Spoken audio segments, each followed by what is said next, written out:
سر F C college university جو موجودہ شکل میں ایک مینار کی صورت میں، روشنی کے مینار کی صورت میں آج نظر آ رہا ہے، اس کی ترقی، اس کی تعمیر اور اس کے عروج و زوال کی بے شمار کہانیاں ہیں جن کا آپ حصہ بھی رہے اور جس میں آپ کا کردار جو ہے وہ ناقابل فراموش ہے۔ پاکستان کے مسیحیوں کے لیے یقیناً یہ ایک پرائیڈ ہے، لیکن یہ کس طرح کے عروج و زوال میں سے گزرا، شاید ہماری جو موجودہ نسل ہے اسے ان تمام باتوں کا اندازہ نہ ہو کہ یہاں پر کون کون سی ستم ظریفیاں جو ہیں وہ بھی اپنے ہی گھر میں محصور ہو کر اپنے ہی پریمسز میں پشیمانی اور پریشانی کی زندگی بھی بسر کرنا پڑی۔ اس کے بارے میں میں چاہتا ہوں کہ ناظرین کو کچھ آپ بتائیں۔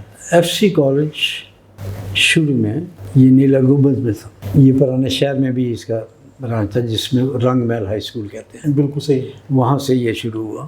یہ جو اس وقت موجودہ ایف سی کالج ہے یہ 1930 میں اس کی بنیاد رکھی گئی۔ 1930 میں؟ جی ہاں، پارٹیشن سے قبل بہت پہلے، اور یہ بہت فلرش ہوا ہے۔ اس میں ہندو، سکھ، مسیحی، مسلمان سب تعلیم حاصل کرتے تھے، لیکن ہندو اور سکھوں کے سورسز زیادہ تھے۔ بالکل صحیح ہے۔ وہاں پر 6 ہاسٹل تھے یا 4 ہاسٹل تو شاید ہندو سکھ تھے۔ میں جو میرا اندازہ ہے کیونکہ میں نے اس کالج میں کام بھی کیا ہے، اور ایک ہاسٹل میں کرسچن اور مسلم رہتے ہیں، ان کا میس اکٹھا ہوتا تھا اور ان کا میس علیحدہ ہوتا تھا کیونکہ ان کی خوراک کا سسٹم فرق تھی۔ تو کالج نے یہ جو یونگ ہال میں تھا یہاں پہ انہوں نے ایم اے کلاسز کھول دی تھی جو کہ یونیورسٹی میں پڑھتی تھی، ہاسٹل یہاں پر تھا۔ بالکل صحیح۔ یہ پارٹیشن سے پہلا کی بات میں کر رہا ہوں۔ میں چھوٹا تھا، میں نے وزٹ بھی کیا 1-2 دفعہ ایف سی کالج میں۔ ایف سی کالج اس وقت 5-6 میل کے فاصلے پر تھا، وہاں جانے کے لیے بڑی تگ و دو کرنی پڑتی تھی، نہ کوئی بس ہوتی تھی نہ کوئی ٹانگا جاتا تھا۔ اگر کوئی ٹانگا اس زمانے میں جاتا تھا تو 8 روپے لیتا تھا، اور اس وقت 8 روپے بڑی بات ہوتی، بہت بڑی رقم تھی۔ بالکل صحیح۔ تو پہلے تو ٹانگا جاتا ہی نہیں تھا، تو لوگ سائیکلوں پہ جاتے تھے، اپنی کنوینس پہ جاتے تھے یا موٹر سائیکل میں، کار تو شاید کسی کے پاس ہوتی ہوگی۔ تو خیر ایف سی کالج وہاں پہ قائم ہوا، اور اس میں زیادہ ہاسٹل میں رہتے تھے۔ ہاسٹل میں وہ لوگ رہتے تھے جو کہ پنجاب کے دیگر علاقوں میں سے آ کے وہاں پہ پڑھتے تھے۔ جو لوکل تھے لاہور میں وہ شاید کم ہوں گے، لیکن ہاسٹل میں جس سے وہ زیادہ تھے، تعداد زیادہ تھی، چونکہ وہ ایف سی کالج لاہور شہر سے 5-6 میل، لاہور شہر میں اس لیے کہہ رہا ہوں کہ اس لاہور شہر کو علیحدہ سمجھا جاتا تھا، اور ایف سی کالج نہر کے پاس جو اندرونی حصہ ہے وہ لاہور سمجھا جاتا تھا، اس کے بعد پھر مضافاتی علاقے، دیکھو پرانی نارکلی کے بعد لاہور ختم ہو جاتا تھا۔ اوکے، آگے مزنگ تھا، اس کو گاؤں کہتے تھے، گاؤں سمجھا جاتا جی، اس کے آگے کوٹھا لکھپت آ جاتا تھا، وہ بھی گاؤں تھا۔ تو یہ صورتحال تھی اس وقت لاہور کی۔ اور ایف سی کالج نے، اگر میں کہوں، میں نے وہاں بھی کافی کام کیا، کافی سے 4 ڈیکیڈز میں نے کام کیا۔ ایف سی کالج نے لمبا عرصہ ہے، 4 کیا۔ میں میٹرک پاس کرنے کے بعد وہاں پہ پہلے کلرک لگا۔ جب میں نے دیکھا کہ میں ایک تعلیمی ادارے میں ہوں تو پھر میں نے اپنی ایجوکیشن کو امپروو کیا، ماسٹر ان پولیٹیکل سائنس میں نے پڑھایا بھی، رجسٹرارشپ بھی کی، پورا آفس میں نے وہاں کا سنبھالا تھا۔ اور پھر جب بھٹو کے وقت ایک موومنٹ چلی گورنمنٹ کی کہ تمام تعلیمی ادارے گورنمنٹ لے لے، نیشنلائز کر لیں،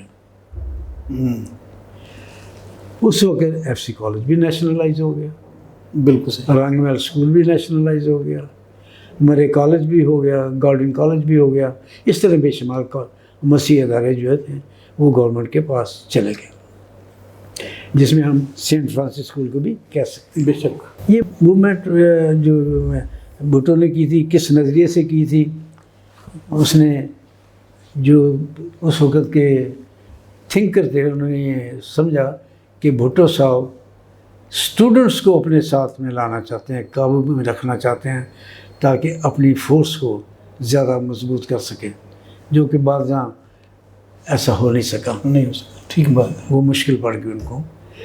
تو یہ میں ایف سی کالج کے حوالے سے، رنگ محل اسکول کے حوالے سے، کرسچن اداروں کے حوالے سے بات کرتا ہوں، اور بھٹو نے ہی نیشنلائز کیا تھا اور کافی عرصے تک یہ گورنمنٹ کے پاس رہا۔ یہ بالکل صحیح۔ ایف سی کالج کی بات کرتے ہیں تو مجھے وہاں پہ ملازمت ملی، بالکل صحیح۔ میں بھی گورنمنٹ سرونٹ بنا، اور انہوں نے کہا کہ یہ بہت چودھری بنا پھرتا ہے، مجھے اٹھا کے انہوں نے پہلے بہاڑی ٹرانسفر کر دیا، پھر انہوں نے ملتان ٹرانسفر کر دیا۔ میں نے پھر وہ نوکری چھوڑ دی کیونکہ مجھے وہ میرے لیے سوٹیبل نہیں تھی۔ وہ اصل میں وہ سر آپ کو اپنے انتقام کا نشانہ وہ تو بنا رہے انتقام تھے، تھا، تنگ کیا انہوں نے، میں نے چھوڑ دیا۔ اس لیے کہ انہیں پتہ تھا کہ آپ کا ایف سی کالج میں ایک مقام ہے، ایک نام ہے، جی ہاں۔ اور آپ کی جو اس کے ساتھ جذباتی وابستگی بھی تھی، آپ کا ایک لمبا پھر میرا عرصہ۔ چونکہ کیس چل رہا تھا، بالکل صحیح، سپریم کورٹ میں گیا، خوف ہی رہتا تھا کیا فیصلہ ہوگا کیا نہیں ہوگا۔ بالکل صحیح ہے۔ ہائی کورٹ نے ہمارے حق میں نہیں کیا، اس کے خلاف ہم سپریم کورٹ میں گئے۔ ناظرین، میں یہاں پہ آپ کو ایک بات جو ہے وہ بتانا چاہتا ہوں کہ جب ارلی 70s میں ذوالفقار علی بھٹو صاحب نے بطور وزیر اعظم بہت سے ادارے جو ہیں ان کو نیشنلائز کیا، جن میں ہمارے بہت سے جو مشنری ادارے ہیں میں ہمارے سکولز، کالجز اور یونیورسٹیز، ان کو بھی انہوں نے جب نیشنلائز کیا تو وہاں پر جو ہمارے جو کرسچن سٹاف تھے ان کو طرح طرح سے تنگ کیا گیا، ان کو ٹرمینیٹ کر دیا گیا، ان کو نکال دیا گیا، یا ٹرانسفر اور کر دیا گیا۔ جو باقی بچے تھے ان کو ایسی جگہوں پہ بھیج دیا گیا جہاں پر وہ سروائیو نہیں کر سکتے تھے۔ تو اس سارے سناریوں میں جو جناب محترم ہمارے لیے ذی وقار عالی جناب وکٹر زرایا صاحب جو ہیں، ان کی بے شمار خدمات ہیں، جو ادارے واپس دینے کا حکم ہوا تھا وہ ریٹ پٹیشن جناب محترم وکٹر زرایا صاحب جو ہیں ان کی ریٹ پٹیشن تھی۔ میں چاہتا ہوں کہ سر ہمارے ناظرین کو آپ بتائیں، یقیناً آپ کو بہت سی مشکلات کا سامنا کرنا پڑا ہوگا اس سارے سناریوں میں، مخالفت کا بھی سامنا تھا، ظاہر ہے آپ ایک اینٹی گورنمنٹ کام کر رہے تھے، اور وہ بھی اور بھٹو اس میں کی آپ کو تھریٹس بھی ہوں گی، لائیو تھریٹس بھی ہوں گی، آپ کا جو ایسے ہے۔ روزگار کا سلسلہ ہے وہ بھی ڈسٹرب ہوا ہوگا، خاندان میں جو آپ کی جو رفاقت ہے وہ بھی متاثر ہوئی ہوگی۔ تو اس سارے جرنی کے بارے میں چاہتا ہوں کہ ہمارے ناظرین تک آپ یہ پیغام جو ہے وہ پہنچائیں کہ کس طرح سے کون سی مشکلات کا سامنا کر کے خدا نے پھر آپ کو یہ کامیابی بخشی اور ہمارے سارے ادارے جو ہیں وہ ہمیں سپریم کورٹ کی وساطت سے واپس ملے۔ آپ نے بیان تو سارا کچھ کر دیا ہے۔ میں چونکہ پولیٹیکل سائنس کا اسٹوڈنٹ تھا سر، اور کانسٹیٹیوشن کو پڑھا میں نے، آئین پاکستان، آئین پاکستان کا، اس میں ایک کلاز ہے کہ community shall have the right to establish and run their own institutions. Okay, یہ ایک پیرا صرف یہ فنڈامنٹل رائٹ، فنڈامنٹل، اس کا سہارا لیا میں نے۔ جسٹس شوکت محروم جو اس وقت موجود نہیں اس دنیا میں، ان کے پاس میرا آنا جانا تھا، میں بالکل ایک لڑکا سمجھو ایسے ہی تھا نا، ینگسٹر تھا، وہ بہت بڑے آدمی تھے جسٹس شوکت علی، ان کے پاس ججز آ کے بیٹھا کرتے تھے۔ یہ میں خود حیران ہوں کہ وہ کیوں مجھے اتنا پیار کرتے تھے، مجھے چلے جانا، بڑی عزت دینی، مجھے بٹھانا، اور کبھی کبھار میں نے ہلکا سا بھی کہا کہ میرے پاس پیسے نہیں ہیں، کیونکہ نوکری ووکری سے چھوٹ گئی تھی، بالکل ایسا. تو انہوں نے مجھے چیک بک دینے حاضر آیا، جتنے پیسے چاہیے بھر لو. کیا بات. یہ میں آج وہ اس دنیا میں نہیں، ان کی یاد میں یہ بات کر رہا ہوں کہ وہ میرے ساتھ تو بہت بہتر بہت بڑی بات ہے. بہت بڑی. بہت بڑی بات ہے. میرا ایف سی کالج کا کیس انہوں نے ٹیک اپ کیا. جی بالکل صحیح ہے. انہوں نے مجھے کہا کہ مجھے کاغذات لا دو. میں نے پٹواری کے کاغذ لیے، اس میں لکھا تھا پروپرائٹری رائٹس تھے، board of formation of the پریسٹنگ چرچ یو ایس. جب انہوں نے فرض دیکھی تو انہوں نے ٹیبل پہ ہاتھ مارا، اگر آیا I will get all the Christian property back. کیا بات. حوصلہ ہو گیا. میں نے ایسا سے کہا جج صاحب میرے پاس تو کوئی پیسہ نہیں، وسائل نہیں ہے. فکر مت کرو. بہت اعلیٰ. بہت بڑا وکیل تھا، اس نے اپنے جونیئر وکیل بنایا، ان کو کہا یہ کیس تیار کرو. بالکل صحیح.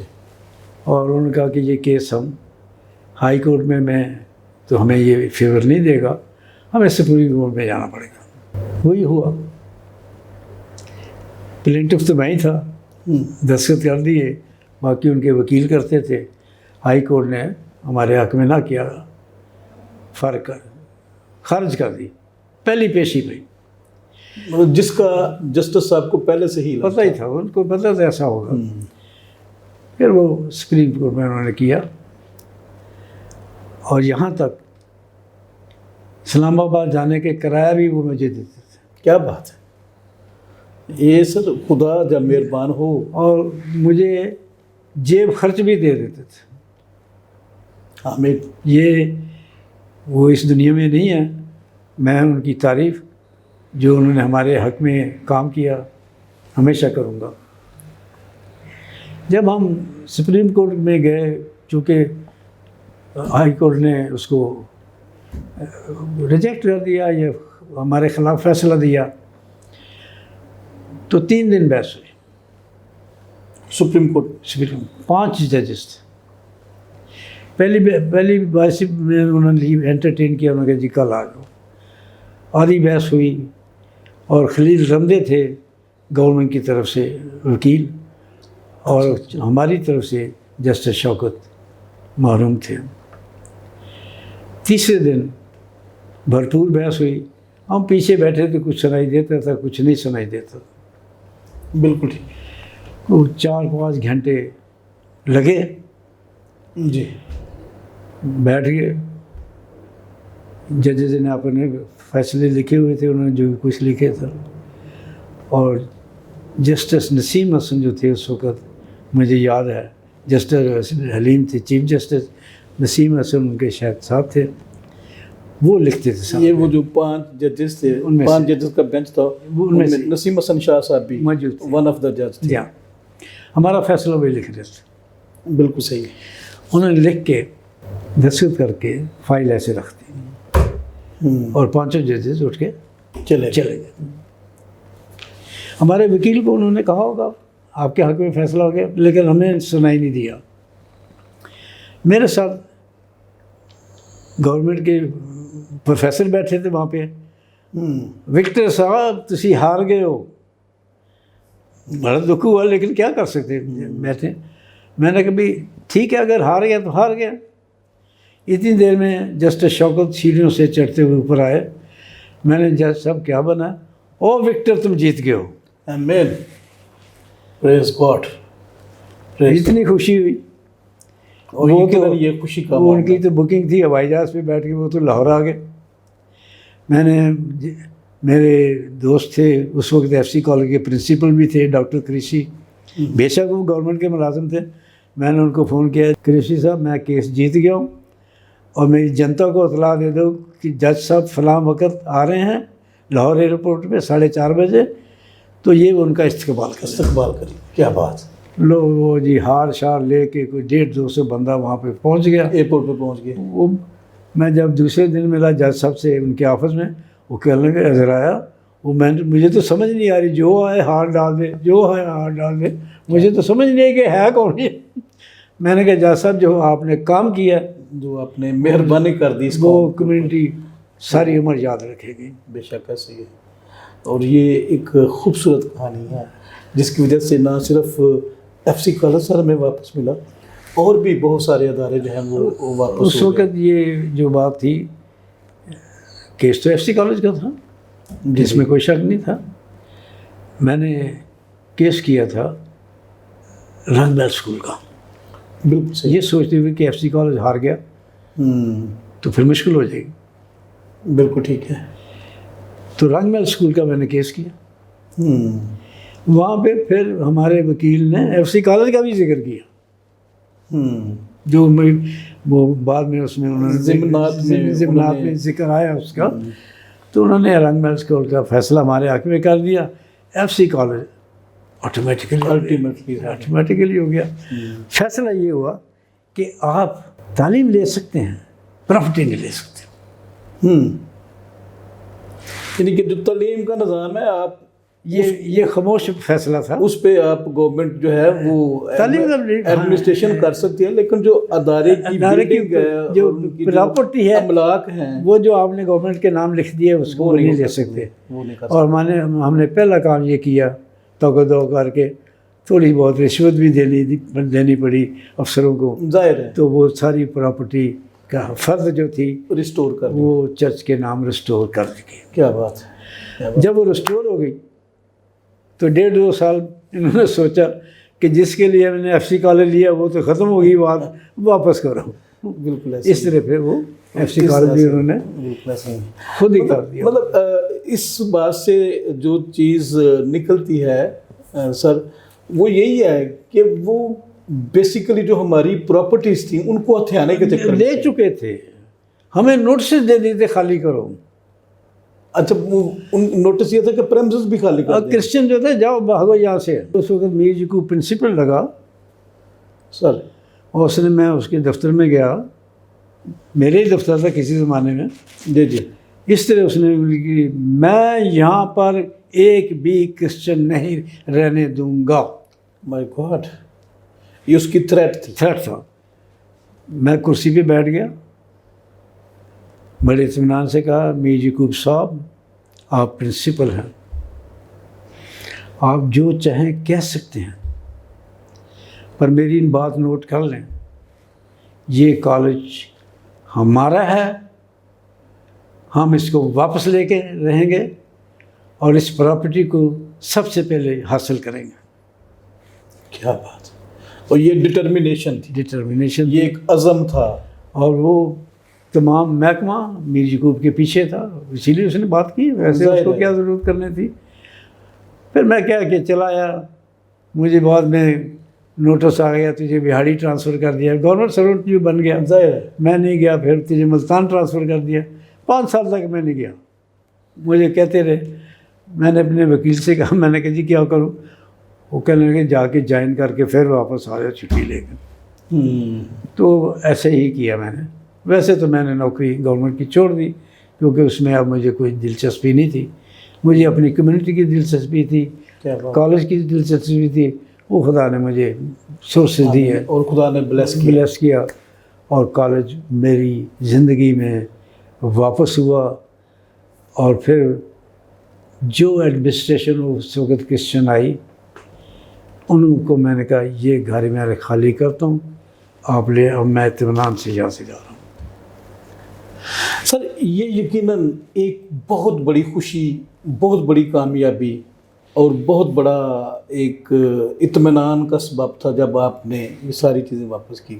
یقیناً آپ کے جو سنہری الفاظ ہیں وہ ایک دستاویز کی صورت میں ہمارے پاس آ گئے کہ جب آپ نے یہ ساری جنگ جیت لی، ساری سٹرگل، ساری بھاگ دوڑ، آپ نے جب آپ اپنی منزل تک پہنچ گئے، وکٹری سٹینڈ تک پہنچ گئے، آپ نے جو مشنری ادارہ، مشن کو، چرچ کو یا جو انتظامیہ تھے ان کو واپس کر دیا، تو پھر آپ نے اپنے الفاظ بھی ان کو ادا کر دیے کہ میں نے اپنی کشتی، میں نے اپنا جو بھی سفر ہے یہاں پہ کمپلیٹ کر لیا، میرا مشن مکمل ہو گیا ہے. اب یہ جو پریمسز مجھے ادارے نے دیا تھا میں آپ کے حوالے میں نے کرتا ہوں اس کو ہینڈ اور اوور میں اپنی زندگی جو ہے یہ بہت بڑی کوٹھی تھی بے شک جس میں میں 25-26 سال رہا. دل تو F C college F C college اندر میں دل تو نہیں کرتا تھا جانے کو، لیکن بات یہ تھی کہ جب میں نے کالج واپس لیا تو میں تو کالج میں کام نہیں کرتا تھا، بالکل تو میرا کوئی حق نہیں بنتا تھا کہ میں کالج میں بیٹھا رہوں. لڑائی کے وقت، جنگ کے وقت تو بیٹھا رہا. بالکل اس کے وقت میں نے اس وقت جو مشنری تھا اس کو بلایا. میں نے کہا یہ 10 دن میں 5 دن میں میں اس کو خالی کر دوں گا، اور اپنے اساتذہ کو لائے اور یہاں ان کو بٹھا دیں. اور یہ جسٹیفائیبل بات ہے، اور میں یہ سمجھتا ہوں کہ یہ ایک خوبصورت ایگزٹ ہے جس کو پنجابی میں کہتے ہیں پریا میلا چھڑنا. اور یہ آپ نے ایک بڑے دل کا، اور ورنہ میں سمجھتا ہوں کہ اتنی بڑی کامیابی کے بعد یقیناً اگر آپ اس کو کیری آن بھی رکھتے تو وہ آپ کا ایک استحقاق تھا، لیکن آپ کو میں نے مناسب سمجھا. میں نے ان سے یہ نہیں کہا کہ مجھے ملازمت میں دوبارہ دو. میں نے ان سے یہ نہیں کہا کہ میں ایف سی کالج میں رہنا چاہتا ہوں. میں نے کہا میرا مشن کمپلیٹ ہو گیا، آپ اس کو سنبھالیں، میں جا رہا ہوں. سر شاندار آپ کا یہ سفر رہا سارا. اب میں آپ کو ایک دوسرے سفر میں لے کے جانا چاہتا ہوں کہ وہاں پر بھی آپ نے آ کے ایک انوویشن، ایک نئی تاریخ، ایک زمین بوس ادارے کو آپ نے افق کی بلندیوں تک پہنچا دیا، جہاں پر آج ہم بیٹھے ہیں، جس کا نام ہے NCCP. میں چاہتا ہوں کہ آپ میرے ناظرین کو بتائیں کہ یہ NCCP ہے کیا، اور آپ کن حالات میں اس ادارے میں انٹر ہوئے، اور کون کون سی مشکلات جو ہیں وہ آپ کو پیش آئیں یہاں پر آ کے. اس کے بارے میں تھوڑا سا بیان کریں. نیشنل کونسل آف جسٹس جو تھی سر، یہ ایک موومنٹ چلی تھی کہ ڈفرینٹ جو ایشین کنٹریز ہیں وہاں پہ یہ کونسلز قائم کی جائیں. بالکل جی. یہ انٹرنیشنل لیول پہ تھی؟ نیشنل لیول پہ تھی. اچھا اچھا. یہ تھائی لینڈ میں بھی تھی، سری لنکا میں بھی تھی، جتنے ملک تھے انہوں نے اپنی اپنی کونسل. کوریا ہے، تمام ممالک میں نیشنل کونسل آف چرچز بنائی گئیں، اور پاکستان میں بھی بنائی گئیں. اور سب سے پہلے اس کو اسٹیبلش جو کیا ہے وہ بشپ عنایت مسیح نے کیا. اس سے پہلے بھی تھی، ٹھیک ہے، وہ اس وقت نیشنل کونسل آف چرچز بیگ میں ہوا کرتی تھی. اچھا اچھا اچھا. تو مطلب ادارہ تھا لیکن اس کا وجود نہیں تھا، ایسے نہیں تھا. تو بشپ عنایت مسیح کو جب انہوں نے اپائنٹ کیا تو انہوں نے، اس وقت وہ بشپ نہیں تھے، as a secretary of the national Council of churches, تو یہ کوٹھی انہوں نے خریدی اپنے وقت میں. بالکل ٹھیک ہے. شاید 5 لاکھ کی یا اس قسم کی پیسے دیے، اور یہ کسی پولیس سپرنٹینڈنٹ کو الاٹ ہوئی تھی جو انڈیا سے آیا ہوگا، مائگریٹ ہو گیا. یہ ہندوؤں کی پراپرٹی تھی، اس کو الاٹ ہو گئی، تو اس سے انہوں نے خریدی، اور اس کو پھر انہوں نے اس کو نیشنل کونسل کا آفس بھی بنایا، اور ان کی ریزیڈنس بھی یہاں پہ تھی. ٹھیک ہے. کونسل کا آفس جو تھا وہ ساتھ میں چھوٹے والے کمرے میں تھا. بالکل ٹھیک ہے. باقی گھر تھا. تو اس طرح یہ national Council of churches establish ہوئی. اس کے بعد سے بھی اس کے تعلقات تھے ورلڈ کونسل آف چرچز کے ساتھ، کرسچن کانفرنس آف ایشیا کے ساتھ، اور ڈفرینٹ جو کونسل تھی، سری لنکا ہوا، بینکاک میں ہوا، ادھر ان سے بھی یہ تعلقات تھے. اور یہ کونسل آج تک بھی آپ کے سامنے موجود ہے، قائم و دائم موجود ہے. اس میں میری سیکرٹریشپ اس وقت ہوئی، میں ان کی ایگزیکٹو کمیٹی کا ممبر تھا. تو پہلے بشپ عنایت مسیح تھے سیکرٹری، پھر ہیکٹر گور مسیح اس میں آئے. اس طرح جو ماٹرپور سے تھے وہ لوگ، نام بھول گیا ہوں، وہ رہے کافی عرصہ. تھوڑے عرصے کے لیے اور بھی کوئی سیکرٹری رہے. تو میں اس ایگزیکٹو کمیٹی کا ممبر تھا، لاہور چرچ کونسل کی نمائندگی کرتا تھا. LCC کی طرف آتا جاتے تھے. تو جب یہ جگہ خالی ہوئی تو انہوں نے مجھے کہا کہ آپ آ جائیں ایز سیکرٹری. Secretary general. میں نے پہلا سوال یہ کیا، میں نے کہا اگر مجھے رکھنا ہے تو پراپرلی رکھیں، ایگزیکٹو کمیٹی بلائیں، اس میں فیصلہ کریں، اور اگر وہ تمام ممبران اس کو مانیں یا میجارٹی مانے تو پھر میں آؤں گا. ایسا نہیں کہ آپ نے مجھے دعوت دی کل کو مجھے کہیں کہ اٹھ کے چلا جاؤ. جیسے آئے ویسے چلے گئے. ہاں، پھر میں انہوں نے ایسے ہی کیا جیسے میں نے ان سے عرض کیا تھا. یہ فیبرری 1999 میں انہوں نے مجھے بطور سیکرٹری اپوائنٹ کیا، جو میں آج تک آپ کے سامنے بیٹھا ہوں. کیا؟ اور جس بلڈنگ میں آپ بیٹھے ہیں یہ بلڈنگ اس وقت نہیں ہوا کرتی تھی. نہیں تھی. اس وقت اس کوٹھی کے ساتھ ہندوؤں کے وقت سرونٹ کوارٹر کہہ سکتے ہیں.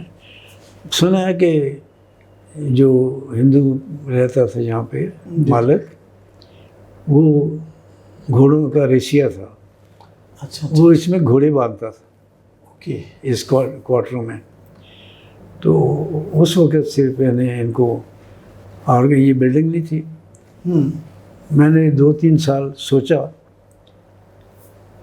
کہتے تو اس کو نیشنل کونسل آف چرچز ہیں، لیکن یہ تو ایک طرح کا گھوڑے اسٹیبل ٹائپ ہے، گھوڑوں کا اسٹیبل بنا.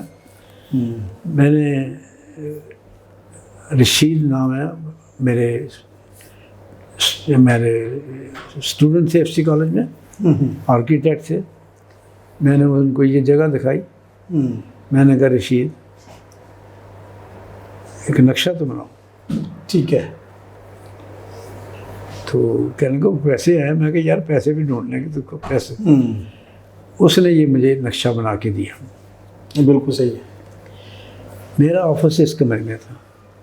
ٹھیک ہے. جو بلڈنگ کے اندر ہی تھا، ریزیڈنس کے اندر. باہر یہ کوٹھی میں، ریزیڈنس کے اندر ہی جو ایک کمرہ تھا. تو پھر میں نے اس کو گرا کے میں نے 6 لاکھ روپیہ ارینج کیا اس کی کنسٹرکشن کے لیے. میں اکٹھا کیا. کنسٹرکشن میں بہت پیسے لگتے تھے. تو مجھے تھوڑا حوصلہ ہو گیا کہ پیسے ہیں. آمین. ایرک میسی صاحب تھے چیئرمین، ایک ہمارے جو ایف سی کالج کی زمینیں ہیں نا اس کو کنٹرول کرتے تھے، پیسے تھے ان کے پاس. مسٹر فیلبوس تھے. تو میں نے کہا یار آپ کے پاس اتنے پیسے ہمیں بھی دو. تو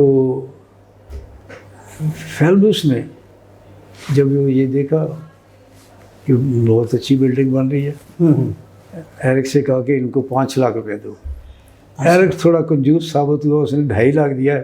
2.5 لاکھ نہیں دیا. چلو وہ تو میں نے آہستہ آہستہ کر کے اس بلڈنگ کو تعمیر کیا. اس میں میرے خاندان کے 70 لاکھ روپیہ ڈفرینٹ پارٹس میں کنٹریبیوٹ ہوئے. آمین. اور یہ بلڈنگ آپ کے سامنے ہے، ملٹی پرپز ہے. اس میں 9 کمرے ہیں جس میں گیسٹ آ کے رہ سکتے ہیں. 2 آڈیٹوریم ہیں ہمارے پاس. بالکل. ایک اوپر ہے درمیان میں، ایک نیچے ہے. پھر ہمارے پاس کیا کہتے ہیں میٹنگ روم ہے اوپر. اور یہ آپ کے سامنے ہے سارا کچھ. بے شک. سر میں یہ سمجھتا ہوں کہ آپ نے ایک خستہ حال نظام کو ایک آرگنائزڈ نظام میں بدل دیا. اور یہ میں سمجھتا ہوں کہ ایف سی کالج کے بعد یہ آپ کی دوسری بڑی اچیومنٹ ہے پاکستان میں مسیحیوں کے لیے اور پاکستان کے اداروں کے لیے. سر تھوڑا سا مجھے جو اور میرے ناظرین کو آپ جو نیشنل کونسل آف چرچز ہیں اس کے اغراض و مقاصد کے بارے میں بیان کریں گے؟ دیکھیے اصل میں یہ جو کونسل ہے یہ جتنے پروٹسٹنٹ چرچز ہیں یہ اس کا کمبائنڈ آفس ہے. ٹھیک ہے. پروٹسٹنٹ چرچ کا یہ مرکزی آفس ہے. اچھا سر تھوڑا سا میں آؤں گا جو موجودہ حالت ہے ہمارے چرچز کی یقیناً تشویشناک ہے. اور میں آئی وٹنس بھی ہوں آپ کی بے شمار اس معاملے میں اسٹرگلس کی ایفرٹس کے لیے. آپ نے ہمیشہ تمام جتنے بھی چرچز ہیں اور چرچز کے اندر جو پیرا گروپس یا مشرومس بن گئے، آپ نے ہمیشہ انہیں اپنے اس منصب کے حوالے سے یا منصب کی روشنی میں آپ نے ان کو ہمیشہ اتفاق کے لیے، یونیفارمٹی کے لیے، ایکتا کے لیے، یکجہتی کے لیے، ایک جگہ پہ، ایک پلیٹ فارم پہ، ایک گلدستے میں سجنے کے لیے آپ نے ہمیشہ کوششیں کی.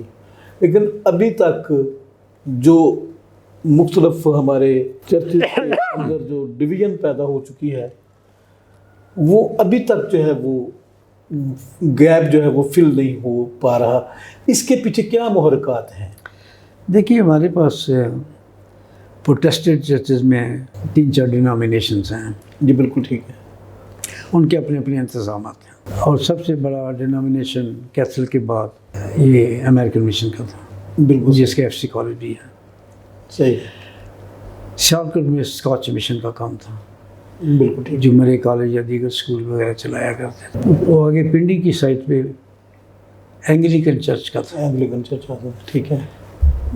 ان کے گارڈن کالج وغیرہ یا گارڈن دیگر کالج جو اسکول ان کے ساتھ ایسوسیٹڈ اسکول، یا پشاور میں وغیرہ ان کا، کیونکہ مسیح زیادہ تعلیم پہ کام کرتے رہتے، بالکل صحیح. چرچز میں اور تعلیم پہ. اور دوسرا سیکنڈری تھا میڈیکل کا سائٹ کا، جس میں انہوں نے کام کیا. اور میں یہ سمجھتا ہوں کہ پاکستان کی اس معاملے میں قسمت اچھی تھی، ان کو بنے بنائے لوگ مل گئے میڈیکل سائٹ پہ بھی اور تعلیم میں بھی. بے شک. اور یہ اسکول اور کالجز جو انہوں نے قائم کیے. پھر ظاہر ہے کہ حکومتیں جب قائم ہو جاتی ہیں تو پھر وہ اپنی ذمہ داریوں کو سمجھ کے انہوں نے اپنے گورنمنٹ اسکول کھولے یا دیگر اسکولوں کی مدد کی. اس طرح تعلیم کا جو پھیلاؤ تھا، جو انٹروڈکشن تھا، وہ کرسچن اداروں کی طرف سے تھا. بالکل صحیح ہے. ہیلتھ کی طرف سے بھی جو اسٹیبلش کیا گیا، میں ہسپتال تھا، بہت بڑا ہسپتال تھا اس وقت، وہ پارٹیشن سے پہلے کا تھا. اس کے بعد تو ایسا نہیں ہوا. بالکل ایسے ہی. لیکن چند جگہ پہ ہسپتال بنے، سرکاری بنے. باقی تمام مسیحی اداروں نے اس کو پروموٹ کیا. اب مسیحی اداروں کی پوزیشن یہ ہے، چونکہ مالی حالات ان کے مناسب نہیں ہیں بالکل صحیح. ان کو چلانے کے لیے، تو اب وہ ان کو چلا تو رہے ہیں لیکن نئے ادارے قائم کرنے میں بہت مشکل ہے. بالکل ایسے ہی. جی بالکل ایسے ہی ہے. اور مہنگائی بھی بہت ہے. مہنگائی بھی بہت ہے، اور مطلب انفراسٹرکچر ہے لیکن اس کو رن کرنے کے لیے وسائل جو وسائل نہیں ہیں. موجود نہیں جی ہیں. ہاں بالکل صحیح. جس کی وجہ سے جو موجودہ زبوں حالی ہے جی ہاں. اور جو موجودہ جو تشویش جو ہے وہ ہے، وہ تو رہے گی جب تک اس کا سدباب نہ ہو جائے. بالکل ایسے ہی ہے. اچھا سر، آپ ہمیشہ کوشش کرتے ہیں کہ جو چرچز ہیں وہ یونائٹ رہیں. اب بھی آپ نے گزشتہ دنوں میں ایک بڑی خوبصورت کوشش کی کہ تمام چرچز جو ہیں وہ یونائٹ ہوں، یا چرچز کے اندر جو گروپس ہیں وہ یونائٹ ہو جائیں. تو اس کے پیچھے آپ کی کیا سوچ کار فرما ہے کہ آپ کے بار بار سٹرگل کرنے کے باوجود بھی جو ہے تفریق اور ڈویژن اور اقتدار کی رسہ کشی جو ہے وہ قائم رہتی ہے؟ وہ اپنی جگہ پہ قائم رہتی، لیکن آپ کے اندر کون سی ایسی اسپرٹ ہے کہ جو آپ یہ سارا سفر جو ہے وہ ہمیشہ جاری رکھتے ہیں؟ دیکھیے، ایک گھر میں 5-6 بھائی ہوں اور وہ اپنا علیحدہ علیحدہ کام کریں جیسے بھی ہے، اور ان کا اپنے میں آپس میں کوئی کوآرڈینیشن نہ ہو، تو ظاہر ہے وہ ایک آدھا تو ان میں سے بہتر ہو جائے گا، باقی تو بکھر جائیں گے. بکھر جاتا ہے. صحیح بات ہے. کوآپریشن، کوآرڈینیشن جو ہے وہ کم تعلیم یافتہ کے لیے، کم آمدنی والے کے لیے فائدہ مند اس لیے ہوتا ہے کہ وہ سب مل کے کرتے ہیں اس کے لیے. ایسے ہی ہے.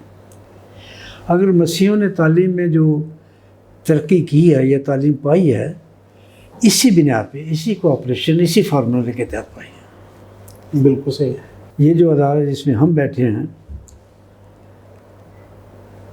یہ اگر میں کہوں ہے نہیں ایسی، اس حالت میں نہیں تھا. چونکہ میرے ذہن میں یہ بات آئی کہ یہ ادارہ ایسا جو دوسرے اداروں کو تقویت پہنچاتا ہے، یہ سینٹر ہے، اکٹھا کر سکتا ہے، اس کی شکل کو ذرا بہتر کرنا چاہیے، مضبوط کر سکتا ہے. میرے بچے تھے باہر، مجھے $1000 پر منتھ بھیجتے تھے بالکل صحیح ہے. اور اس سے $1 کی قیمت 77 سے لے کے 90 روپے کے درمیان ہوتی تھی. بالکل صحیح ہے. $3000 مجھے میرے پاس آتے تھے، اس میں سے $2500 یہ اسی کاموں میں لگ جاتے تھے، اسی ادارے کی اسٹیبلشمنٹ یا کسی اور ادارے کے بھی اس پہ بھی لگ جاتے تھے. ہاں بالکل صحیح ہے. اس میں اگر مجھے کوئی 2.5 لاکھ روپے دیا تو ایرک میسی کی جو آرگنائزیشن اس نے دیا، کسی نے کوئی پیسہ نہیں دیا. بالکل ایسے ہی. یہ جو جس بلڈنگ میں بیٹھے ہیں ہم، یہ تمام کی تمام میرے بچوں کی کاوش سے ہوا. آمین آمین. اور شاید اسی وجہ سے لوگ مجھے آج تک بٹھائے ہوئے ہیں. ایسے ہی اس میں کوئی شک نہیں ہے سر کہ اس میں آپ کی ساری محنت اور کاوش جو اور ہے. اس کے لیے میں یہی بھی کہوں گا کہ کالج ہال جو اس وقت ایف سی کالج میں ہے، جی جی. میں وہاں کام کرتا تھا، تو میرے پاس پرنسپل صاحب آئے، کہنے لگے یہ جو پرانا کالج ہے ہال ہے، اس کو ہم گرا کے نیا بنانا چاہتے ہیں. تو بلڈنگ کمیٹی نے یہ فیصلہ کیا کہ اس کا انچارج وکٹر درایا ہوگا بنانے کے لیے. کمپلیمنٹ ہے سر. نہیں، میں نے ان سے کہا پرنسپل صاحب، یہ ڈاکٹر ٹیبی تھے اس وقت، جی جی. نہ تو میرے باپ کے پاس کوئی اپنا مکان تھا، نہ میرا اپنا کوئی مکان ہے، اور نہ میں نے کوئی مکان بنایا. تو اتنا بڑا کام کسی پڑھے لکھے جو انجینئر کو جانتا ہے، بلڈنگ انجینئر کو، اس کو دے، مجھے کیوں دے رہے ہیں؟ انہوں نے مجھے کہا جی مجھے نہیں معلوم، یہ بلڈنگ کمیٹی کا فیصلہ ہے، آپ کو کرنا ہے. کیا بات. اس وقت میں رجسٹرار بھی تھا ایف سی کالج کا اور پڑھاتا بھی تھا. بالکل صحیح. میں نے کہا میں رجسٹرارشپ تو چھوڑ دیتا ہوں، اس وقت جب بلڈنگ نہیں بنتی، یہ جو 2 پیریڈ لیتا ہوں میں یہ جاری رکھوں گا. اور ایک منٹ میں آپ پوری توجہ کے ساتھ ایک کام جی کر ہاں. سکیں. پھر میں نے وہ بلڈنگ بنانے کا پورا لیا، ایک آفس بنایا، کیا بات ہے. نقشے بنے ہوئے تھے. الری مراد خان ان کا آرکیٹیکٹ تھا، جس نے مینار پاکستان بھی ڈیزائن کیا، یہ اسی کا تھا. بالکل صحیح. بلڈنگ بنانے کا جو کیا کیسے علم ہے وہ میں نے ایف سی کالج سیکھی. کیا. اور جس بلڈنگ میں آج ہم بیٹھے ہیں یہ اسی کا نتیجہ ہے.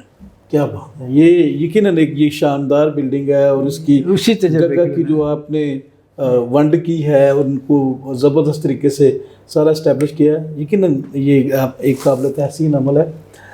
اچھا sir, last but not the least, آپ بے شک میری قوم کے لیے، میرے لوگوں کے لیے ایک ایسٹ ہیں، اور آپ کی جو قربانیاں ہیں اور آپ کا جو کنٹریبیوشن ہے وہ کسی صورت بھی فراموش نہیں کیا جا سکتا.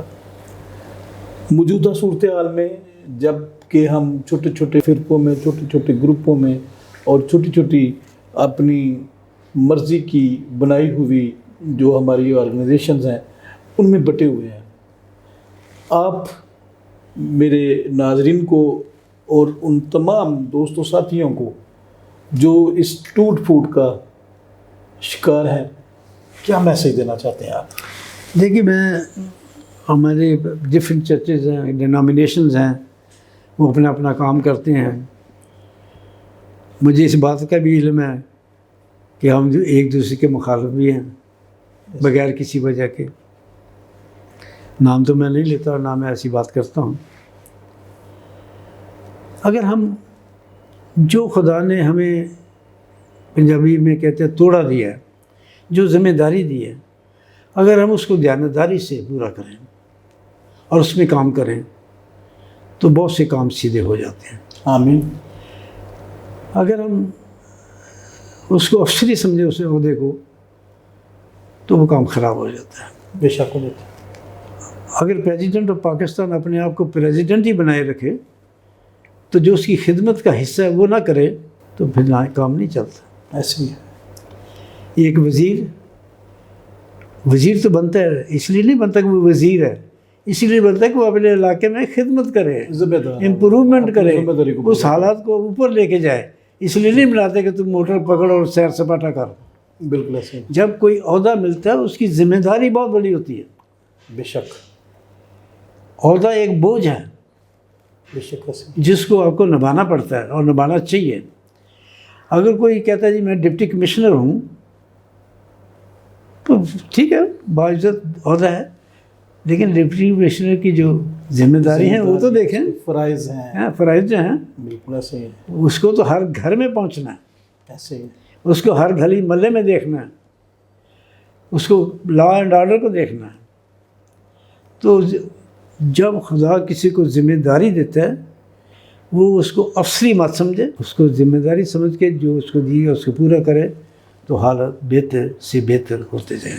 ناظرین، آپ نے سنا کہ جب تک ہم اپنی ذمہ داریوں کو پہچانیں گے نہیں، جب تک ہم اپنی ذمہ داریوں کے ساتھ وفاداری نہیں دکھائیں گے، جب تک ہم جو ہمارے اوپر ابلیگیشنز ہیں یا جو ہمارے فرائض ہیں، جب تک ہم ان کو سر انجام نہیں دیں گے، جب تک ہم اپنے عہدے کو ایک گھمنڈی عہدہ سمجھیں گے، جب تک ہم اپنی منصب کو نیگیٹو طریقے سے لیں گے، اپنے مذموم عزائم کو پورا کرنے کے لیے جب ہم اپنے عہدے کو استعمال کرنے کی کوشش کریں گے، یقیناً خرابی پیدا ہوگی۔